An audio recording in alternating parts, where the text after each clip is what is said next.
packed event. You guys have this stapled packet that Sarah made for you. It's really just to take notes on. You've got our speakers' contact information if you want to reach out to them after the event. And so without further ado, we are going to figure out how to spring clean our houses. And what a perfect day, because the sun is shining. My daughter told me it's supposed to be 60 today. I told somebody in the audience that I opened my windows and turned off my heat, and they looked at me like I was crazy. And I said, well, I'm perimenopausal, so I'm hot all the time, so it's fine. Maybe TMI, I don't know. Anyway, without further ado, I am going to let Cheryl Smith take the floor, and she's got some great information for decluttering and spring cleaning and all of the things. Give a mic there. Yeah. This one, I'm going to roam. I'm going to be your microphone first. Hello. Rule, if you have a question in the audience, you can't talk until you have the microphone in front of you, because the online people need to hear. And when we post this recording later, it makes for a lot less editing for me. *6 on your phone if you're on the phone and you have a question. If you're on Zoom, just pop it in the chat box or raise your hand or just unmute your mic and start talking. We'll hear you.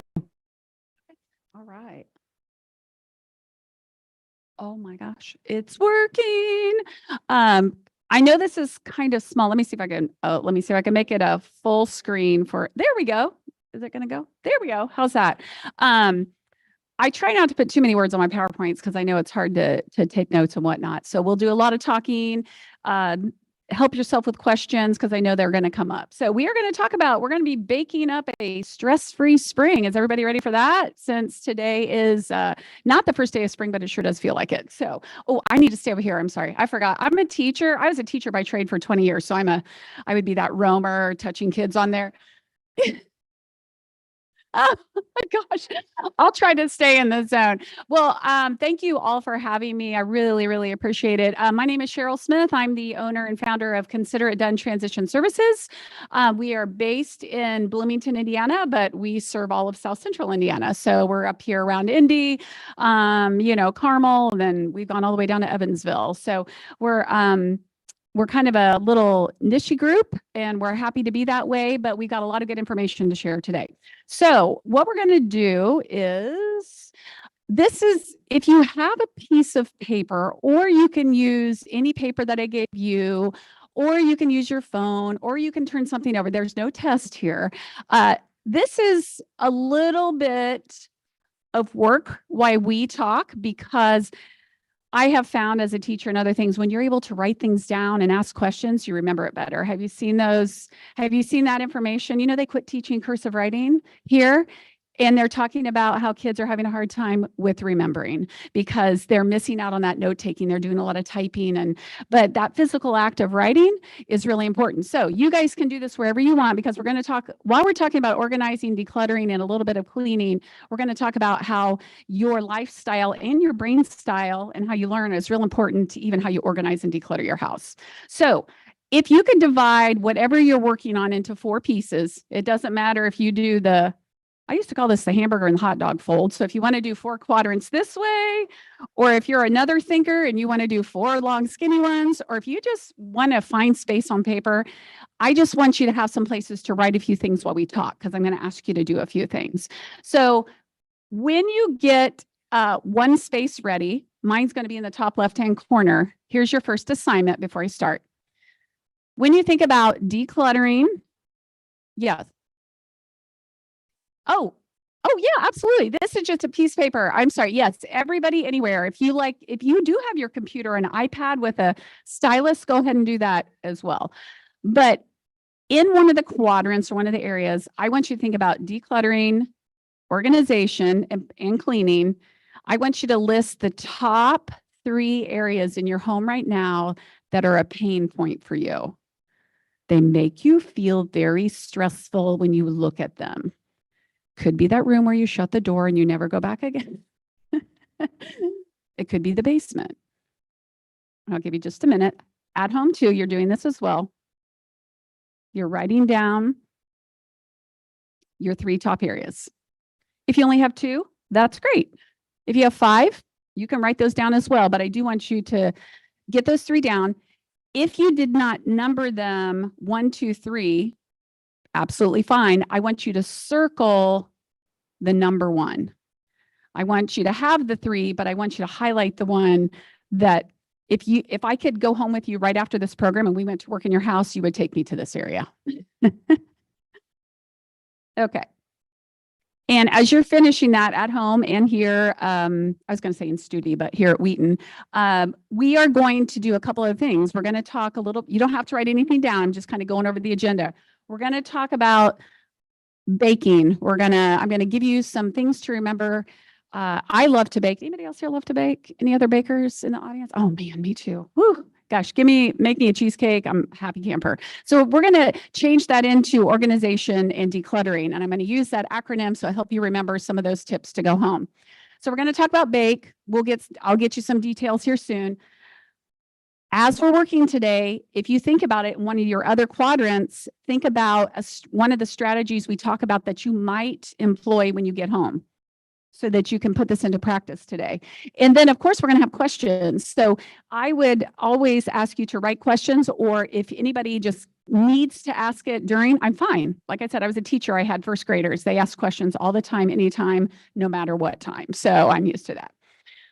Okay, has everybody got their 3? All right.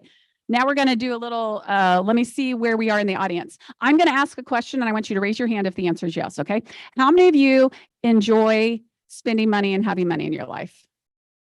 Oh, I hope everybody. Yeah, me too. Yeah. How many of you like to have low stress and a lot of energy? How many prefer to live their life that way? Okay. How many of you love to see your family and friends happy? Like it makes you, like you just melt inside when you see that they have a lot of joy in their hearts. I mean, that's the best feeling. How many of you, and I'm big on this, how many of you would like more time? Would like more time in the day? I mean, we have enough hours, but how would you like to manage your time better? Most of you sometimes feel like, oh, I got on Pinterest and I forgot to wash the dishes. And how many of you would like to do less cleaning? Hello? Did you know clutter and disorganization go hand in hand with cleaning? Did you know that? I'm going to show you at the very end our magic number. And then this is for my realtors in the group. How many of you, when it's time to sell your house, want to just be able to call one of these 2 ladies and go, oh, put the sign in the yard, it's ready to go? Having a home. Okay. We could have a whole day about this, couldn't we? It is so wonderful to be able to do all of these things and not to have to worry about extra stress. So if you raised your hand to most of these, then you are in the right place at the right time, because we're going to talk about how to get you moving forward. How many of you are already downsizing, decluttering now? You're doing okay. Sometimes you need a little like push or a little help. Yeah. How many of you are getting ready to start and you just don't know where to start? It's okay. I know. I got a couple places too that are a little rough. Sometimes this is how it feels. I know you don't have to read the words. The point is, can clutter make you feel this way? It makes your brain feel like, it makes your physical health sometimes not feel well. It might cause you not to sleep as well. There's a lot of times we forget to really hook onto the emotional, social, and physical aspects of what disorganization and clutter can do. So there's a lot of little words here, and it's really not about what they all say, but they all add up to creating some stress, chaos, piles of clothes, unfolded laundry, garages that haven't been organized, not parking in garages, paper clutter, so many things. So what we want to do today is try to help you work through some of those without causing too much additional stress. All right. I mentioned this before because I think it's so important. One of the things I learned a few years ago is that we all have different lifestyles and our brains also live and learn differently as well. So when I started organizing and moving people, it was really easy to go in and go, well, that's the way I like my pantry. That's lovely. All the canned goods are here. And what I realized over time is that's not necessarily how my client needed their pantry. Does that make sense? The way I see it as organized may not be the way that my client saw it organized. So I had to really step back and think about what's happening in their brain, because there is some data and research for that. So have you guys heard of left brain and right brain? How many of you know what you are? Okay. You probably do anyway. You don't have to take a test. You can kind of do this on your own. And sometimes we fluctuate back and forth. But if you think about this picture of a brain, no words needed. If you're right-brained, the pretty colorful one over here, you're the artsy, you like color, you like music. It doesn't matter if all the baskets are the same size. You know, it's more of a pleasing look to you, but it's also organized. You might have an orange crate with all the dog toys in it, and maybe you have a purple crate that has all your recyclables in it. You don't care that they're the same color, but in your head, that's an organized situation. So you're a right brain. Left brains, you can remember this by L, logical. Left brains are the logical thinkers. They like symmetry. They like things to be in order. When you open their file folders, they have all the same tabs on the same side with all the names. You know, they use a label maker, and it's fabulous. And they both are organization. But what happens is if you don't honor your lifestyle and the way your brain thinks, you sometimes choose the wrong way to organize and get there, or somebody helping you isn't helping you the right way. So I want you guys to be aware of that when we're talking about things today, because I am a right brain 120%. Like I have my containers have all the cords to the computers. It's in one container. I do have each one tagged for which electronic piece it goes to, but my husband would call it a little bit disorganized, but it's still together. It has a place and I know where it is. And if somebody asked me where it was, I could go get it in minutes. So just to help you out, I want you to think about that, your lifestyle and how you like to organize. Any questions about that? I didn't mean to get so deep. We're going to get to stuff, but don't forget about this part, because this is when people stop doing it because somebody's come in to help them. You know, when you have those best friends and they're like, oh, let me do your kitchen. And they throw it all out and they put it all back in. And you didn't want your cups over there. You want your cups over here. And then that just kind of puts a dark cloud over being an organized person, because you think that's the way you have to do it. You don't. There's a lot of ways to do it. Okay. Any questions about your brain, how it might work? There are tests online. If you're not sure, you leave today and you're like, I don't know what she's talking about. Any If you questions Google right on brain, mine? left brain test, you can find it. Okay. All right. Let's get into the good stuff then. Okay. We talked about. All right. So let's talk about bake. Now, I'm going to go through each letter. And Sarah, if people want more of these, I can get you the details. So please don't stress on the little stuff. I'm going to talk about everything out loud. I want you to grab on to what makes sense to you. I went to a conference a couple years ago, and I remember the lady said, she showed a bowl of rice and she goes, keep what sticks and let the rest go. So keep what sticks and let the rest go. So let's talk about what BAKE stands for. We're going to start with B. Any ideas? B is believe in small wins. I'll say that again. B, and you can write this on one of your quadrants or any place else. And like I said, Sarah, we can get these where you need them if so. So B stands for believe in small wins. This is critical. We see people get to that start line of organizing and they're afraid to take that step over because they're not sure how it's going to go or they can't get it done. But small wins are going to get you bigger wins down the road. So what I did was list some things that we might call a small win. Number one, taking your house in your area. And remember, you guys wrote down some places in your house, so you may have already identified a small win. Don't think, my house is a mess. I don't know what to do. I don't know where to start. And then you're done. That's what happens. I hear it all the time. Almost every call I get, I'm frozen in place. So take your house and narrow it down to a room. And you think about that room. If that still feels overwhelming, guess what? You take that room and you break it down into even a little smaller place. I don't care if you pick one chest of drawers and pick one drawer and you get through it today and you need a little small win party when you finish it. I mean, honestly, because if you do that 2 or 3 times a week, you're going to have an empty dresser. And that empty dresser can be donated to St. Vincent de Paul. It can be given to a grandchild going to college. And then what do you have? You have a happy family. All those things that you guys want, you're getting it back. You're getting more time. You're getting happiness. So these are small wins. Set a timer. How many of you like to just set a timer and go? Not everybody. This is your lifestyle.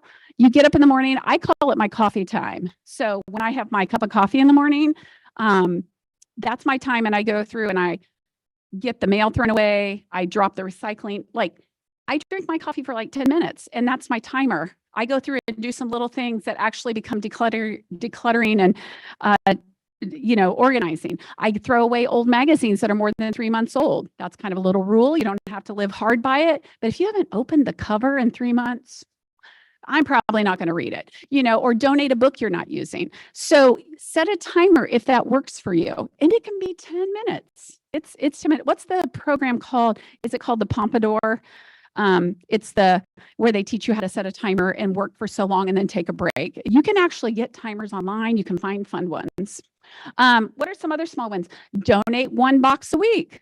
You know that, have you heard, the old Amazon box, right? When you order something from Amazon, leave that box on your table, fill it back up, take it to the Goodwill or whatever local place you have. So again, you're going through small areas, small boxes, keep those donation boxes and bags all over house. That's a win. When it gets in your car and it's somewhere where somebody else can love it, that's a win. That's definitely a win. Make a date in your calendar. Some of you are I need to be better at this because I'm right-brained. So I like to do whatever fun thing comes up. But if you're a calendar and very organized, put it in your calendar and tell yourself, I'm going to work from 12 to 1 on Tuesday because I have some time. Going back to that lifestyle, if you're tired at 1 o'clock, don't plan your organization session at 1. We were just talking about playing golf today.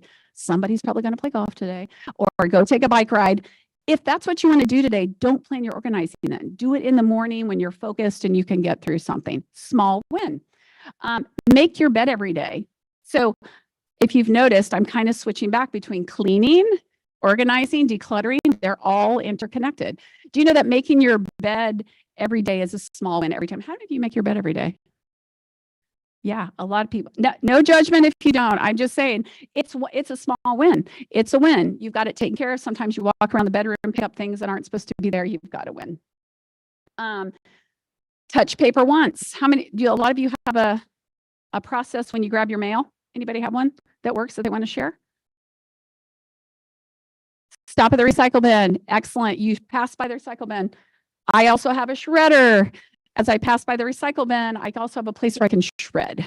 And it's all in one swoop. And I don't touch it again. Now that I pay most of my bills online, I don't even get much mail that's really worth anything. So have a system in place. Bringing your groceries in or, any other system you have, touch it once because the less you touch it, it's not going into a pile or anyplace else. And then I want to give you one tip when you start on these rooms. Choose a room that's not filled with a lot of memory clutter. Okay. Be careful of rooms where if you've lost a spouse or a child, those can be very hard, right? I mean, I tear up thinking about watching people go through those rooms because you have to eventually, but the small wins happen in the rooms where you can actually get some work done. So start in, I'm going to say it, ladies and gentlemen, the kitchen has a lot of extra. How many of you have more than 5 spatulas or wooden spoons? Just say it. Just say it. Just do it right here. How many have more than 5 spatulas or wooden spoons? Okay, yeah. It's one of those things how about coffee cups? Anybody have more than 5 coffee cups? Why? Oh my gosh, Target. I blame Target and TJ Maxx because they're so dang cute when you walk through. But really, do you need that many?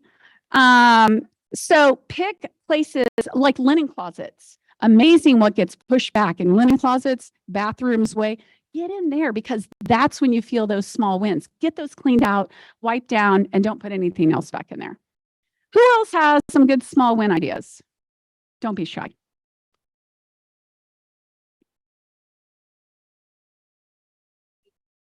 Oh, that's awesome. That's perfect. Did you guys all hear that? She uses a yardstick, and that's how much she cleans. I love that idea. Anybody else? Small wins? We have a rule in our house. If something comes in, something goes out. Yep. Okay, I'm going to challenge your family to do 1 in, 2 out. Oh, I like that. Oh, I know. Oh, yeah. Oh, yeah. We're going to do that. So B stands for believe in you, believe in small wins. All right. Any questions on those? I'm trying. You guys keep me on track too. I know. I want to keep on my time. Ask for help. It's okay. Ask for help. Number one, you could call me. You could call another professional organizer. Maybe I know a lot of people who help clean homes are also good organizers. I've noticed that.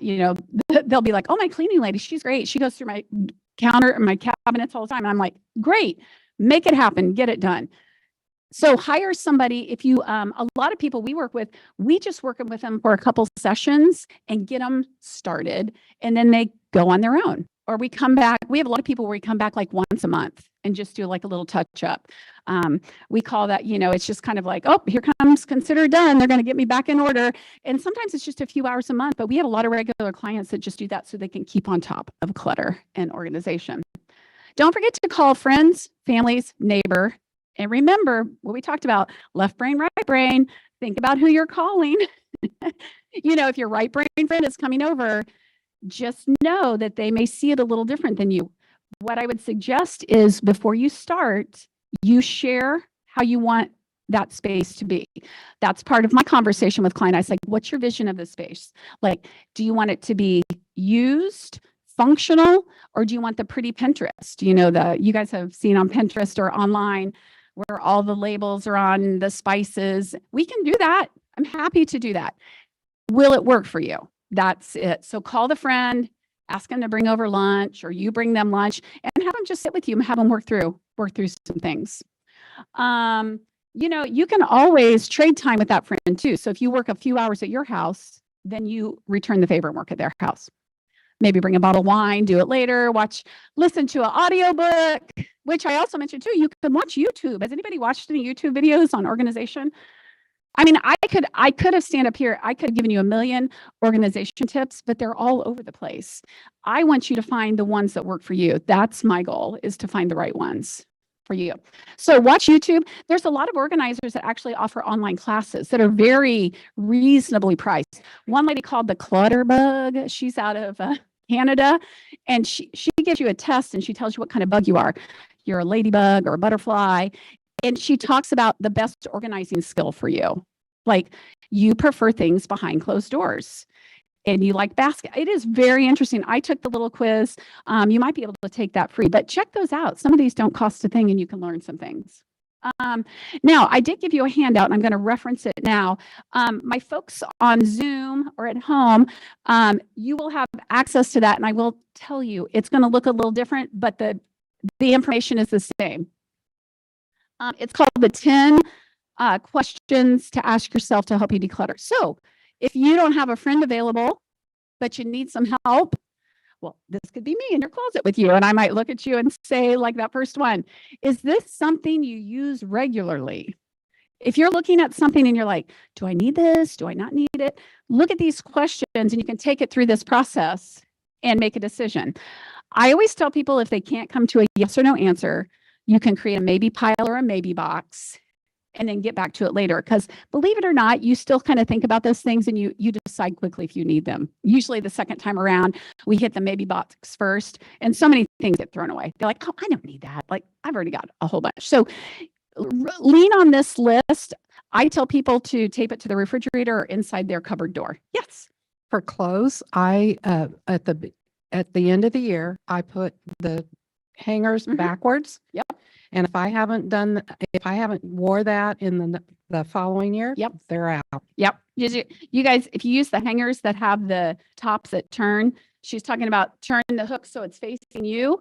After you wear it and clean it and put it back in the closet, you turn the hanger the other way. And then when you look across your rack, those little ones that are still facing you, if you can. I try to do that too. too. Decision much easier. Yeah. And I'm going to add to that too. You can do that in your kitchen. And let me tell you how to do that. If you take some washi tape, it's just tape that doesn't leave residue. You could use painter's tape. Put a small piece of tape around the handle of a pot or a pan. You don't have to do your whole kitchen this way, or do your gadget drawer and put a piece of tape over the course of whatever you decide, 6 months, 9 months, a year. When you use the utensil, take the tape off, wash it, put it back. Same thing. Look in your drawer. What are you not using? Like, for example, my spiralizer, I was like on that thing for like a year. And then I looked at it the other day and I was like, nah, you can buy the noodles already done now. That spiral.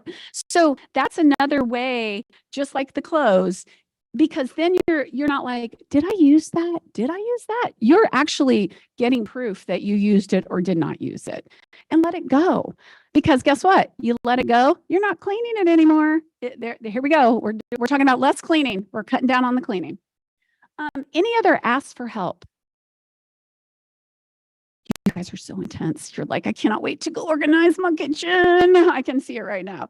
All right. This one's the hard one. And I don't have answers for everything.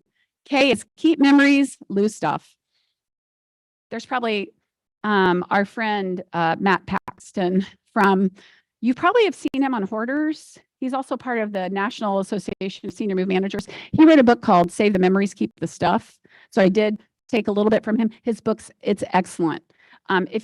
He has been in the business for what, 10, 20, 15 years, maybe.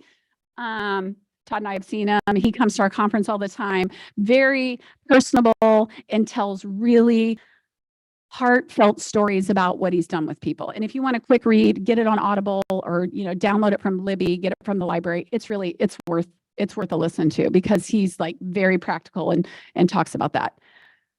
Again, you could hire a professional. I think I meant to call. Some of these got mixed up. I apologize. That is not what was supposed to be up there. See, that's what I get for. Okay, so keep the memories. Let me go down to the, let me hit this. So I think the most important thing, keeping the memories. Now we're talking, you guys know what I'm talking about when I'm talking about memory clutter. Help me out. What are those things? What am I talking about? Pictures. Help me. Come on. Diplomas, yearbooks, trophies. You with me? Special things you got from your mother, your grandmother. I'm not saying this is easy. This is where it gets hard and you have to make decisions.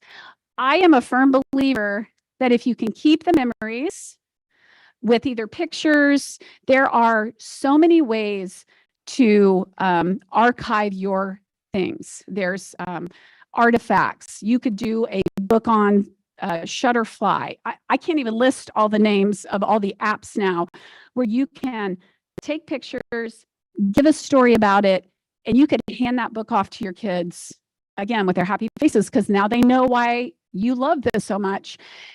I think what we all forget to do, including myself, is we don't tell the story.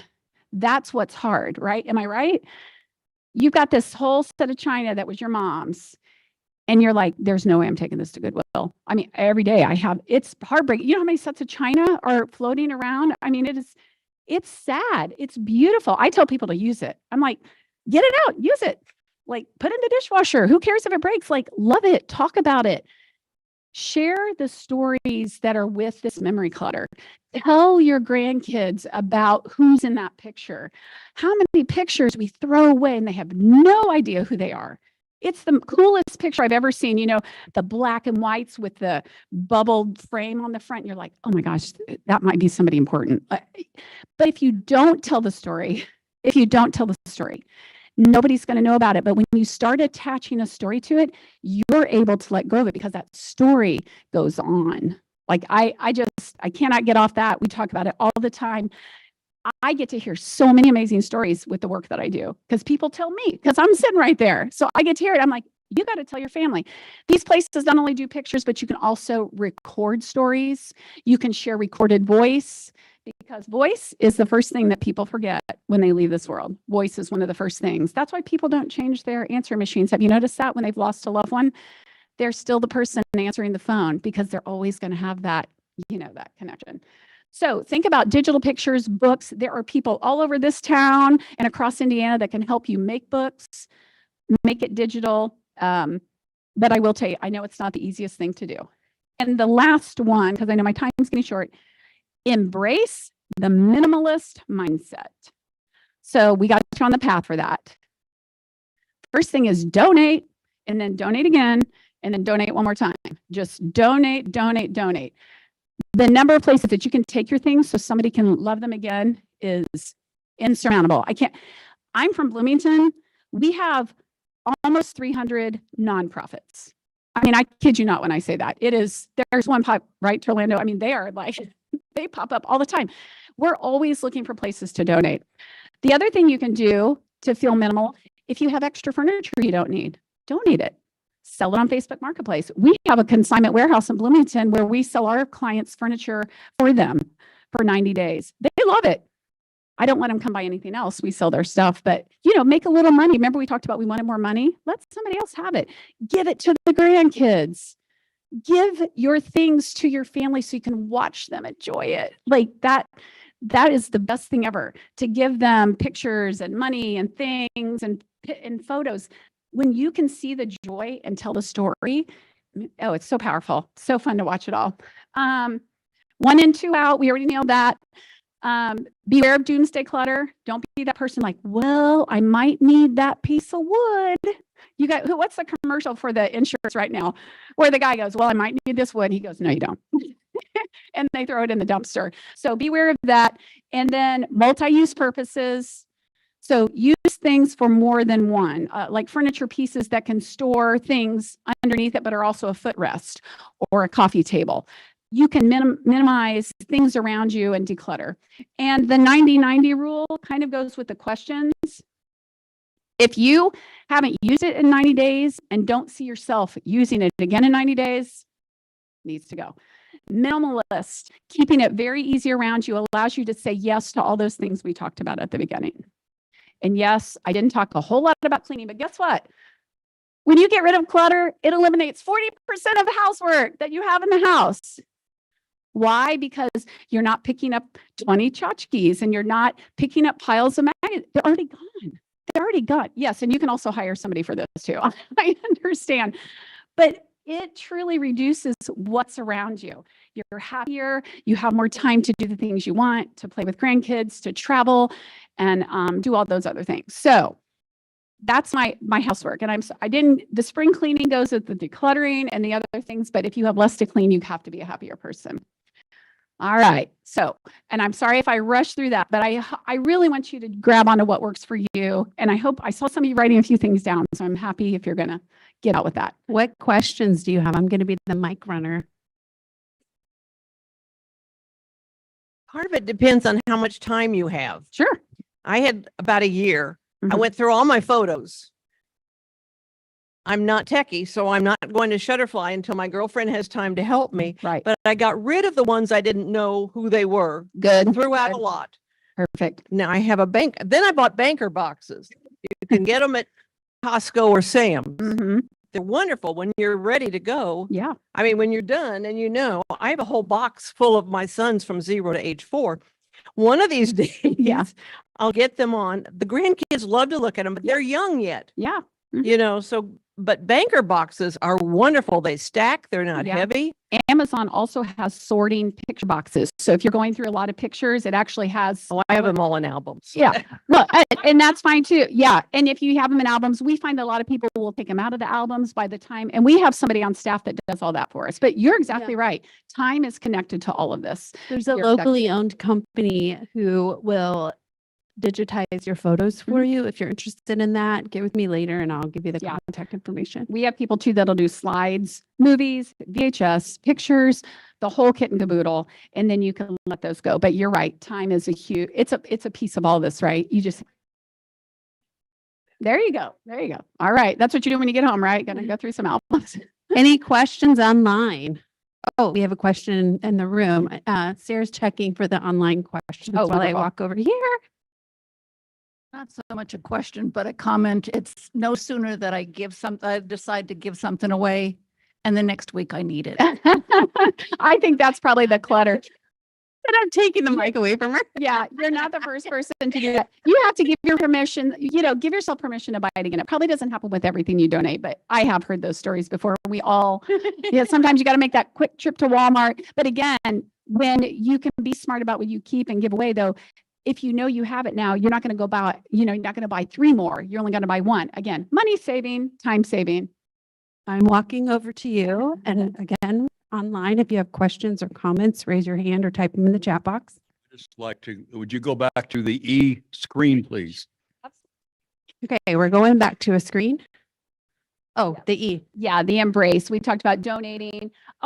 Selling. Oh, and everything has a place. Are there some military people? I'm military and Thank you. everything. Oh, and we have some in the room too. What was the Oh, rule? yes. What is it? Everything has a home. That's what I tell my Right. kids. It's the same thing, right? Everything has a place and what's the saying? Everything has a place and a place for everything. That's what it is.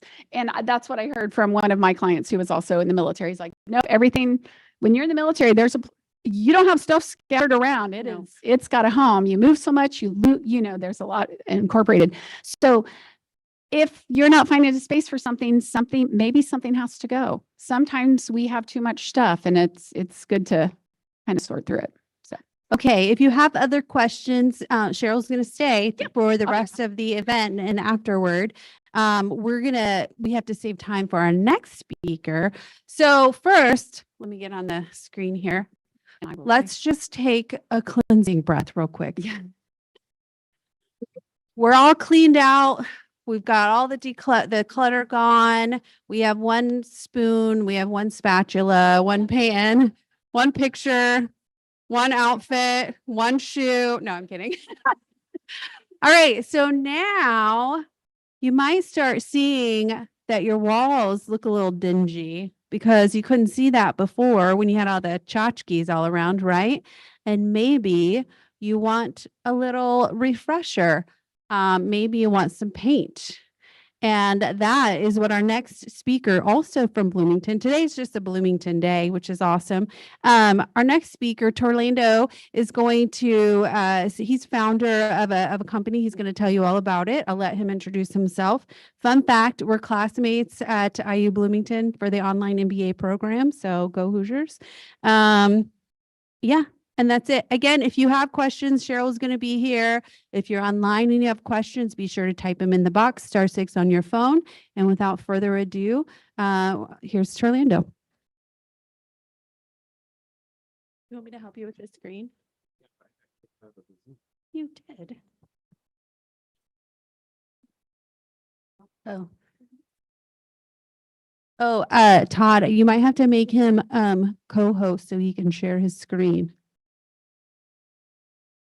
While we're working on that, I had so many thoughts, Cheryl. That was a great presentation. We had just actually talked at Prime Life yesterday about decluttering, and some of your things were right on. Everything has a home. There you go. Okay, that's it. I don't have to fill up any more time. There you go. Okay. Thank you very much. Thank you, Cheryl. I just want to take a second and fully endorse what she does. It's so incredible. Several years ago, I was having some attachment issues with stuff. I had this closet that was full to the brim of those memories and clothes and, high school stuff and all of this. And I just couldn't get over the hurdle of getting rid of stuff. And it was just seeping into the rest of the room and just making my life a mess. And I ended up working with a professional organizer who helped me kind of sort through it. And I remember distinctly I had this little lap table that had it was kind of a masonry. Do I need to move over?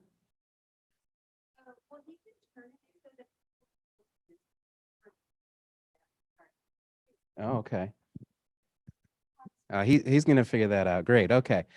So I had this little board. It was kind of like a masonite board, and it had this fabric piece that had, padding in it so you could, do stuff. And it was my mother's, and it had these little panda bears playing with beach balls. And it was kind of silly, but I just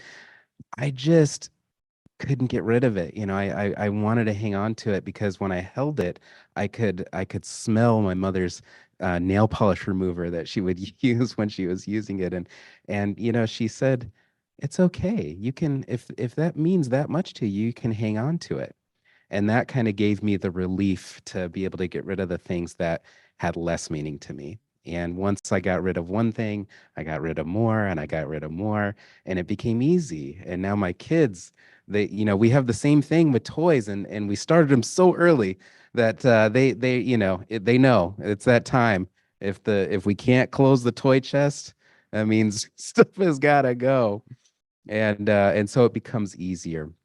One of my tips for clothes is to limit the number of socks that I have. If I don't have enough socks, then I do my laundry a little bit earlier. So that's my tip. Show of hands here. Who here is kind of preparing to sell a home that they've lived in a very long time? Anybody? Okay, couple. Who here has recently moved into a home after having lived in a home for a long time? And who here is in their forever home? Okay, good mix of folks. My message today is one of paint and color and how it can benefit our overall sense of well-being and our sense of mindfulness and comfort and enjoyment of our homes. My name is Torlando. I run a company called Craftsman Painter. I graduated from IU, a BFA from the Eskenazi School of Art, Architecture, and I've been able to choose colors and beautify their homes all that time. So the problem with ugly houses, has anybody here ever lived in a house that they were just like, you know what, this is just ugly. I hate this house. How do ugly houses make you feel? How do you feel when you're in them? You don't want to be there, right? What other feelings do you have when you just kind of really don't like your house? Depressed. What other words? Anger? I hate this house. Just lift it and throw it. Yeah, where's the match, right? Oh, the thing is that sometimes you don't know the impact that it's having on you. You're agitated and you don't know why. You feel cramped, you feel on top of each other. You can feel lonely, you can feel unproductive. But the fact of the matter is that good design helps us live better lives. And paint, of course, is part of design, but overall, the design of your home really does impact how you feel and how you think and it impacts your self-esteem. It impacts your motivation. Some of the things it does is having a good design helps reduce stress. It promotes positive emotions. It creates a sense of well-being. And conversely, houses that are ugly can be overwhelming and stressful. They can lead to mood swings, and like you said, feelings of depression, and sometimes even a loss of a sense of identity. Sometimes you don't feel like the person that you thought you were. Like you live your life and you've worked and you look back and you haven't become the person that you envisioned being. And a lot of that is because of our home. So some people, you might hear this, a lot of people say that, color, there's like color psychology and that certain colors, create different emotions, right? And so you might think, okay, well, let's paint everything yellow because yellow is supposed to be happy, right? So am I happy yet? Now that I have a yellow, well, the research on this is actually not so clear. So there's like I'm just going to have to read this from here. Okay. So despite widespread belief, there's actually no clear evidence that color affects mood, emotions, or psychological well-being in any systemic matter. Meaning that yellow doesn't necessarily make you happy, red doesn't make you mad, blue doesn't necessarily make you calm, right? Instead, there is consistent evidence on the impact of color preferences. Okay, So the emotional reactions to color end up being idiosyncratic and transitory. What does that mean? It means that color is individual and it evolves. And so the way that a color impacts you and how you feel could be different than how it impacts somebody else and how they feel. And over time, that will change. You'll evolve. Have you ever lived in a house where you painted one color and when you painted it, it was the most beautiful color you've ever seen in your life? And then a few years later, you're like, I hate this color. I hate this house. I hate my life, right? It changes. Show of hands. This color over here is kind of a citrine. Who here likes this color? Who here thinks that's a lovely color? Not so many people. Well, just one person. I'm with you. I kind of like it. Yeah. He works here. He picked the color, and so he's defending it. That's Standing by him, and yeah. he gives us this room every month. So Okay, didn't mean to put anybody on blast here. I actually happen to like the color. Who here just kind of likes it? Anybody? Show of hands. Kind of like it. Okay. Who here like really doesn't like it? Okay. Right? It's individual. It's individual. So a color that can impact you and make you feel good about yourself, then it might not be somebody else's cup of tea, and that's okay, right? Because color is about individuality. Color is about fulfilling your sense of self and who you are, and you get to decide that. You get to take control. You get to put the color on your wall. You get to design the home and the house that you will love. And color tells a story. It's I think about different points in my life. A few years ago, maybe 4 or 5 years ago at this point, I went through a divorce, and I've got 2 kids from my previous marriage, and I remember having to move out of the house that we had been living in, and I moved into a new house. And when I moved everything in, the furniture in, I sat down in the middle of this room where nothing was assembled correctly, everything. And I looked around, and the paint colors were at least 15 years old. And I just remember feeling like I had lost everything. I felt like a loser. I felt like I couldn't move on. I had these 2 girls that I had to take care of, and I didn't even know how to take care of myself. And I looked around and I thought, well, I got to do something. These little girls depend on me. They were 2 and 4 at the time. So I said, well, there's only one thing I know that I can do pretty well, and that's paint. So I started painting, and I picked colors, and they were my colors, and there wasn't an argument about them. Nobody stormed out the room. Yeah. and I placed the furniture in a way, and then I realized, you know what? I can create a home for these girls. I can move on. I can, right? I felt that feeling of I can do this. I was telling this story to a woman. This was last year, actually, and as I was telling the story, she started to cry, and I said, "Oh, I'm sorry, I didn't mean to upset you." And she said, "No, you just made me realize that it was the paint." I hated the paint so much. No, she had gone through a divorce, and the straw that broke the camel's back was that she had decided, for the sake of her son, that she would just move into the basement and stay in the home. And the first thing that she started to do, I mean, it was not finished or anything, and there are boxes everywhere stored. It was used for storage. She started to create a space for herself. She painted it a color, and for the first time, she felt a sense of control in her marriage. And then her husband came down and said, "Oh, well, this will be so great when I move my office down here." That's how she knew it was over, because he wasn't going to change, right? It's powerful. Tells a story.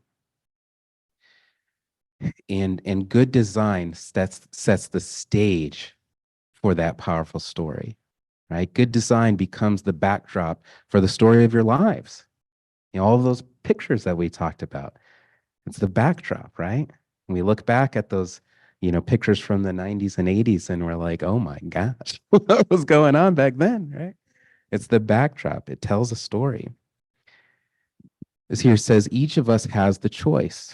Do we become the hero of the story or the victim? In our lives, we are all faced with situations that we can't control. This lack of control makes us anxious. It can be paralyzing. The difference between heroes and victims is in how they gain control of their lives. Victims get frantic and helpless.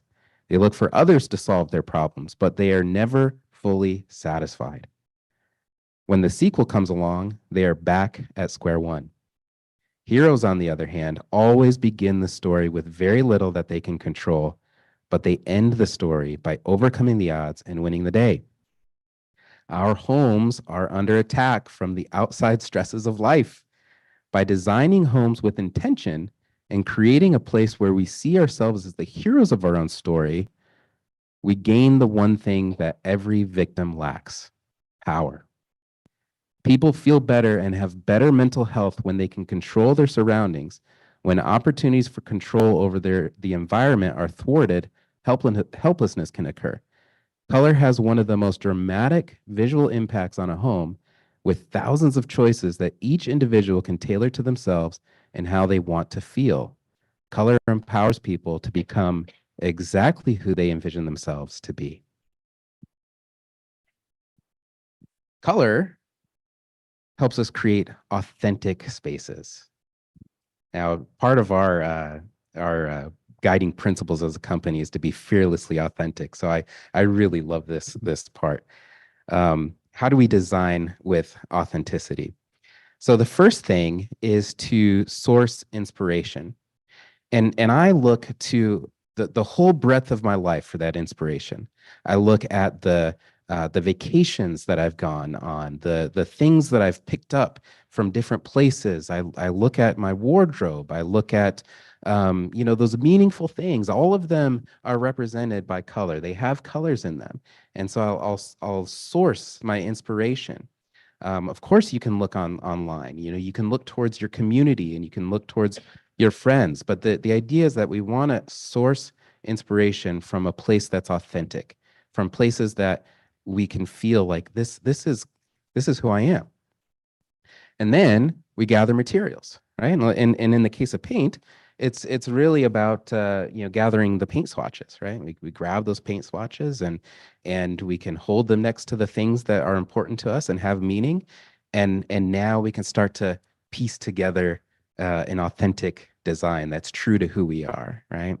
And we can just hold these things in our hands and ask, is this me? And when you feel that kind of sense of warmth and like confirmation, that little small voice that says, yeah, this is me, then that's how you know it's the right choice. And nobody can tell you any different because it's coming from within. Authenticity doesn't require us to be perfect. It just asks us to be honest. Perfect lives are untenable. Striving for a level of perfection puts too much pressure on us. Even the most persevering won't endure forever. Authentic lives, on the other hand, are a little looser.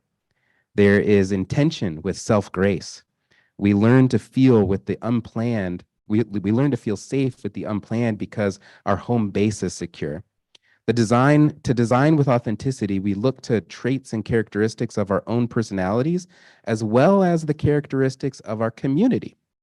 Knowing who we are and how we belong in our community gives us clues about design elements that can make their way into our homes. The clothing we wear, the music we listen to, where we travel to, the TV shows we watch, all give color clues to help us piece together the authenticity that lives within us. Authenticity is ultimately about being in tune with our senses and acting upon them, while avoiding insecurities that tell us to ask what's trending. Listen to that still small voice that tells you, this is me, when you hear it. Color builds on our sense of self. So here's how we choose a color. The first thing that we're going to do is we're going to create a color map. So we're going to look at we're going to look at our home holistically. And we're going to look at how we travel through our home, what rooms we use consistently, which rooms are individual private spaces, which rooms are communal spaces. In rooms where it's more communal, we're going to look to colors that are a little less divisive, neutrals, lighter colors, things that generally everybody in the home can be happy with. These are rooms like living rooms, hallways, sometimes kitchens, places that are just, there's like a, more communal activity. The individual rooms, bedrooms, maybe there's a sewing room or, I don't know, a laundry room, something like that. Those are the places where we can really insert our personality and in individuality without overwhelming the rest of the house or without causing, too much conflict with the spouse. When we pull out our colors, and I'll just grab my color deck over here real quick. When we pull out colors, the first thing that we want to do is we want to actually just eliminate the bad fits. Because if you can imagine, I mean, this is like a lot of color right here. There's so many options. It's completely overwhelming. Well, the first thing that I do is I just eliminate the things that don't look good. And I use that gut check of, is this me, to eliminate it. And if I don't like it, then I just move it away.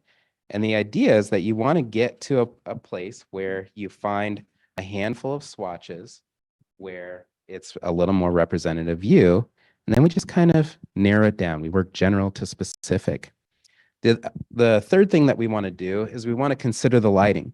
So I'll take this color deck and I'll hold it up in different parts of the room, on the wall, next to things, and we move it around. Because if you notice, if I looked at that color on the back wall and then I look at this color right here, well, they're the same color, but they look different because of lighting, right? And so we want to make sure that we're holding up the color and we're identifying how it looks in the different places so that we can make sure that we like it in all those different lights.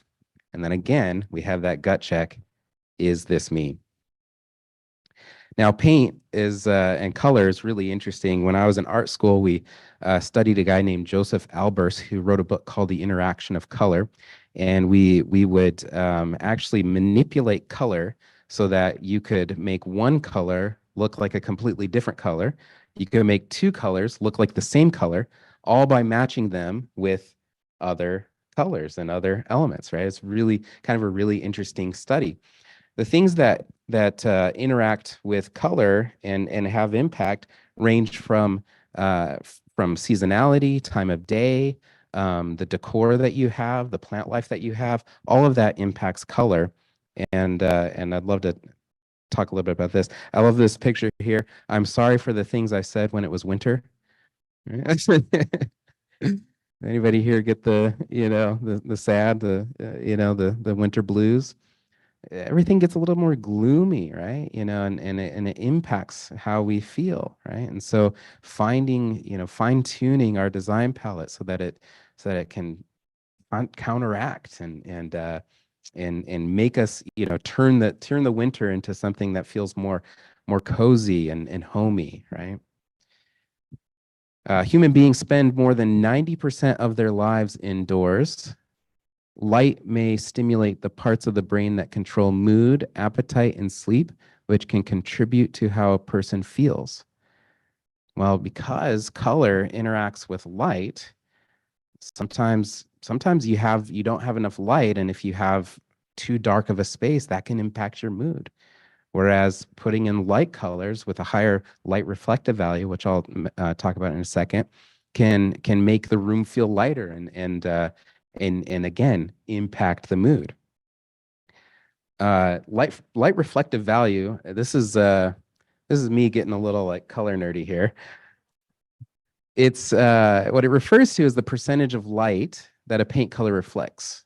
And so to predict how light or dark a color will appear, experts like myself use the light reflective value, which is just a number that's usually on the back of a paint swatch, and it's measured on a scale of 0% to 100%, and where black is 0% and 100% is all light. So the higher this number is, the brighter the room will appear, because the color is going to bounce off the walls and reflect, and it'll feel a lot lighter, right? And so we look at those numbers to kind of help us determine, is this color too dark in the room, or is it going to be okay, right? And if there are more windows, more natural light, the darker you can go.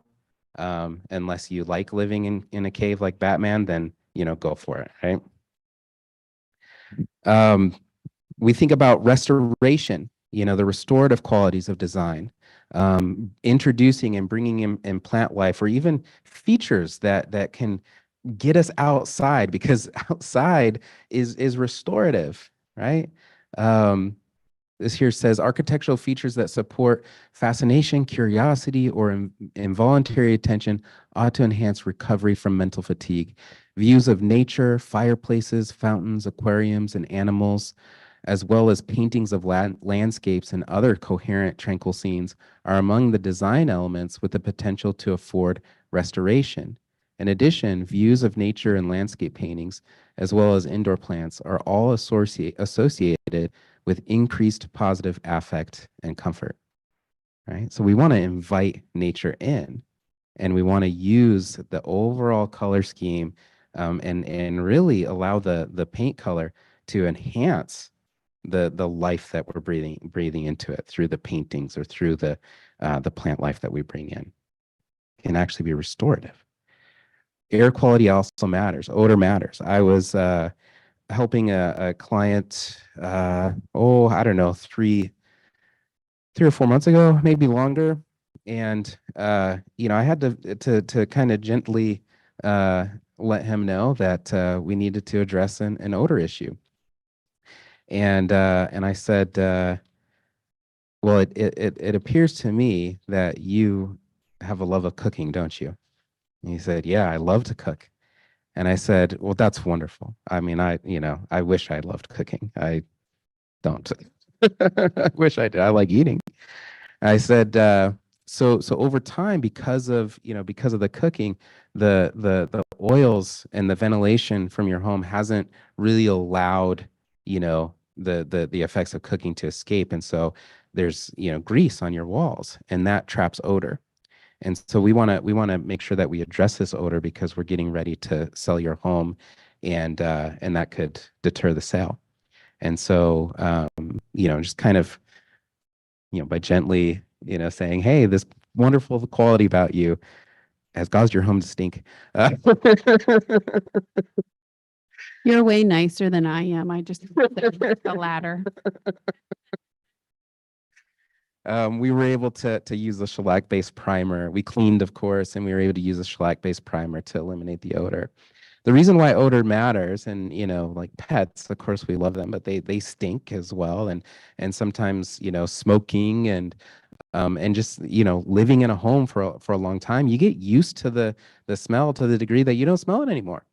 And the problem with that is that these malodorous pollutants trap themselves in the walls and the carpet, and you can't get rid of it unless you replace or paint over with a primer.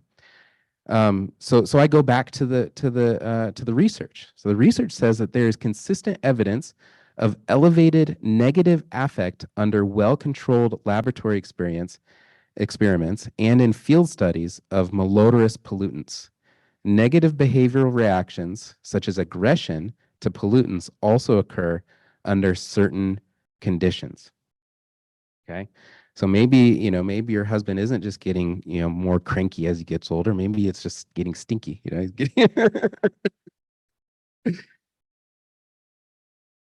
Okay. So that's the bulk of things. A little bit about my company. So again, my name is Torlando, and I have a talent for this color stuff. I never in a million years thought I'd grow up to be in this industry. If you asked me when I was 10, I would have told you I'm going to draw comic books for a living, but I've discovered this world of paint and color, and I really love it. It really makes a difference in people's lives. What we do is simply this. We know that ugly houses are hard to live in, and so we use paint to make houses pretty, and we help you avoid picking bad colors when you paint with us. To work with us, it's pretty simple. You just schedule a bit appointment. You pick colors with myself or another designer on our team, and then you schedule the crew. Painting has a huge return on investment. In fact, the return on investment of interior painting is 107%, which is the highest return on investment of any home service that you can do. That's the highest one. And so if you are getting ready to sell your home, you will get your money back and more. You will increase the value of your home. We've got wonderful reviews online. This is some work that we've done. We do cabinets, we do walls, ceiling trim, wall repairs, that kind of thing. I'm going to take your kitchen trick though, so because I frequently tell people, when we're painting your cabinets, you technically you don't have to remove the items from your cabinets for us to paint them, but sometimes we open it and it's like an avalanche of Pizza Express cups, and so that's a Bloomington joke right there. Okay.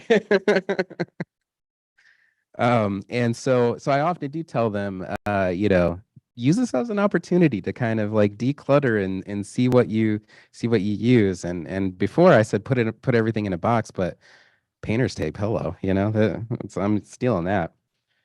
The products that we use Sherwin-Williams products. I highly recommend using high quality products in your home for a few reasons. These top two here, the green one and the orange one, they actually have an antimicrobial agent in them, which actually kills airborne viruses on contact. That can make your air quality more clean, reduce reduce illness and the spread of illness, right? So not only do I believe that color can, impact mental health, but it impacts physical health, right? If you choose the right product. So we have wonderful products, and our company, we give you discounts. We get a trade discount. We pass a portion of those savings on to you. If you do want help with color, I have color services. Here are my prices. However, when we contract with the labor and we're going to paint your house, the color consultation is included for free. Okay, so I think that's a pretty good deal. We also offer these color picking parties, which is kind of fun. So if you know other people who, need their home painted and they need help, picking colors, we can organize a fun little party where we'll do a little game with color, and I'll help you pick colors, and everybody will walk away with at least 10 different options. So my contact information is right there. I also have business cards. I've laid them out for you. Yeah, any questions? Are we done? Did I go over? You're great on time. It's 11:16, so we still have 15 minutes left. All right, 15 minutes of questions. Here we go. Online, *6 on your phone, or just type it into the comments too. Yes. Oh, let me run over there. Sorry. Thank you. I'm walking as fast as I can with my new hip. It's not a question per se, but a friend suggested this woman, that's what she'll do. She'll come into your house, talk to you. She'll look at the stained glass window you have and she goes, do you like that color? I mean, I'm going to say it's 100% worth it, because if you've ever gone to Home Depot or wherever, the picking the color is the hardest part. And then you do the whole room and you're like, oh. Yeah. And wallpaper books kind of fall in the same category. Wallpaper books. Yeah. Ask me what wallpaper books are. Okay. No, I know what wallpaper. Oh, the books. Yes. I was like, no. Yeah. I think Yeah. Yeah, that's the hardest part is picking the colors. I've had to Yeah. pay somebody extra because I picked the wrong color. So, but I will say I recently had Torlando's company paint my daughter's room. My daughter fell in love with my 14-year-old daughter fell in love with the 24-year-old painter. He's taken, apparently, Torlando tells me, and also he's way too old for my daughter. But, you know, if you're looking for some eye candy to come and paint, All right. oh, Miles. We love Miles. But I was very, very happy with the process. So I never put anybody in front of you that I either have not used myself and had great experience with or we've shared clients with. And you guys know that. So yeah. Yes, ma'am.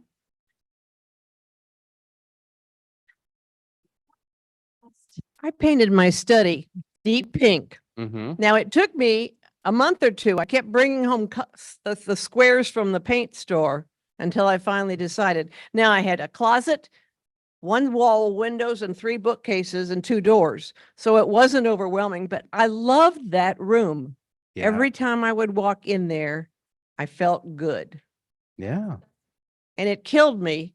But I was all the way out before they painted the whole house. If they had painted it while I was in there, I think I would have cried. But it just felt good. Yeah, it does. Yeah, it absolutely does. Everything that you said, Torlando, is spot on in terms of the mental health. Mental health impacts your physical health, how your space is. And I love that statistic about the 107% return on investment. You know that we usually talk about listing, we list our properties in as is condition because we don't want our senior clients working with a bunch of contractors to do all the updates because we say you're opening a can of worms, especially if you've lived in your house 30, 40, 50 years and you've got deferred maintenance, et cetera. But paint is one of the easiest things that you could do and really get a great return on investment. If you just can't help yourself and you need to do something or you plan on staying there longer. It's true. Yes, ma'am. I find that your outdoor environment affects what colors you like. I'm from Southern Florida, so we like light colors. But I've spent 7 years in Washington and Oregon where it rained for 10 months. Yeah. So I will not have gray in my house, but I have light colors. But I will tell you this, when I bought my house, the garage was insulated and I thought they said it was finished. So I thought, you know, they'd paint it white. Well, it was gray with all the spackling things. Mm-hmm. And it just depressed me every time I went in the garage. So my garage is a parrot lime green and it makes me happy every time I drive in. Yeah. It makes you happy. Yes. You hear 2 people just spoke about how the paint makes them feel. You're spot on with that, right? Any other questions or comments online or otherwise in the room? You guys just ready for those giveaways over there? Well, let's give both of our speakers, Cheryl in Torlando, Indianapolis. Thank you. That was really, really great. Some really good nuggets to take home. I saw lots of you taking notes. If you're in the room,